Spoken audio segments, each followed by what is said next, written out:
Hi.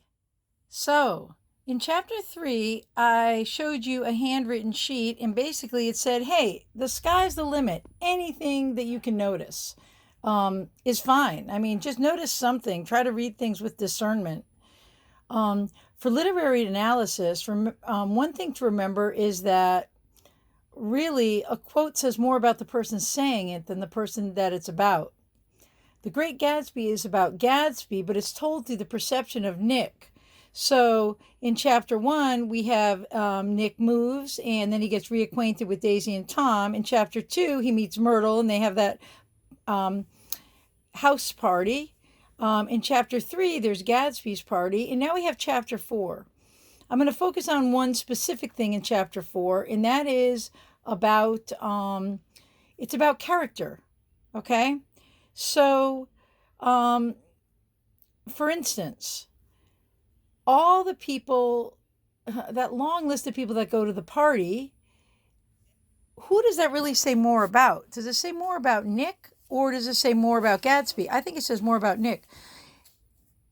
Why was Nick so focused on remembering everything that happened to him to this amount of detail? I mean, it's a little bit of a weird obsession, right?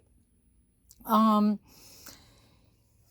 so after all the people, then we have Gatsby picking him up, and they go for a ride in the car. Now, here we see something about Nick's character and about Gatsby's character. Gatsby is very grandiose, meaning he he's he wants to present a better person of himself than he actually is, right? But interestingly, Nick, who has been skeptical, is skeptical, but then he starts believing him, right? Then he's like skeptical, then he believes him. Then, of course, Gatsby, it shows something about Gatsby that he has to prove who he is by whipping out the postcard that shows Montenegro. Then, of course, Nick is like, oh, well, maybe it did really happen. And then he gets pulled over by the police and he whips out, Gatsby whips out a card that says, a Christmas card from the police chief. And he gets out of a ticket. And that says a lot about Gatsby. What sort of people have the police in their pocket? See, so there's a lot that it says about somebody's character. Also, what does it say about Gatsby that he doesn't want to ask directly to Nick? He wants an indirect something for whatever he's going to be asking. He has to have Jordan ask it for him. So then we have the lunch with Wolfsheim. Now, again, Wolfsheim's a minor character. Who really cares, right? Turns out Wolfsheim was a gangster, right? He had seen all his friends gunned down at this restaurant. He has human molars as cufflinks, and he fixed the World Series. And this is Gatsby's friend. But when Wolfsheim mistakes Nick as somebody that is a business partner, this is the first time we see a secretive side of Gatsby, right? He's like, I told you, hey, this isn't the same person. And that's kind of the first secretive side we have, even though a lot of things have shown his character. Okay? So then the next big thing that happens is we have Jordan, who tells the story of how she knew Daisy, basically, and how they all met Gatsby. And the thing to point out here is we see a lot about who Gatsby is and also who Tom is and about Daisy.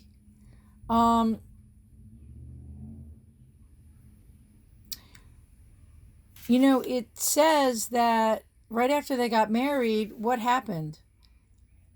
Tom was caught having an affair way back when.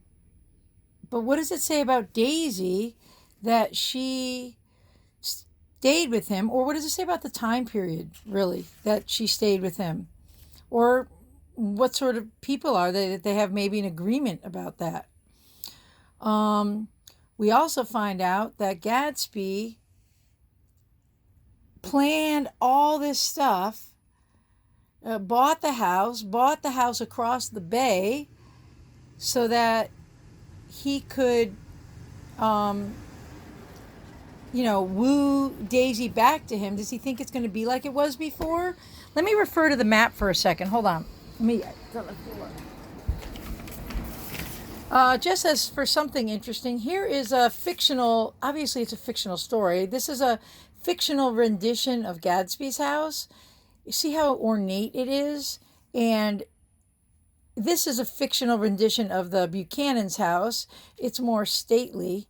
And then we have Nick's little bungalow, basically, that's on the side. Okay? So we find out in this chapter that Gatsby bought his house here to be across from Daisy and Tom's here, and he looks over there. He sees that green light on the dock, and if you had looked it up, you would see that, that green light on her dock is basically, it's a go, right? Green could be symbolic of money. It could be symbolic of like new growth, new life. In this case, probably hope. Gatsby's hope for the future. Gatsby's living here. And so then when you look back to chapter 1 and when Nick got home from Tom and Daisy's house, and he saw Gatsby staring out on the lawn out to the water, now we know probably what he was staring at. So it's kind of all coming together now. Okay? And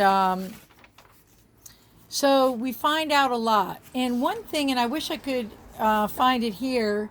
Why can't I find the sentence here? But what it said was that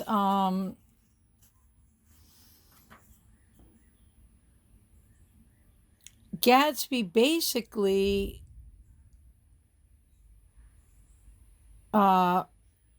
or we might find it out afterwards. But we basically find out that Gatsby had an impression of himself to Daisy that was more than he actually was. So suffice it to say, 4 is a good chapter to find out about character. Okay, bye. Well, actually, one quick more thing is, how does it end? That's always a good thing to look at. Her wan, scornful mouth smiled, and so I drew her up close again, this time to my face. Well, I wonder, why did he end it like this? It's back to Nick, right? And, okay, bye.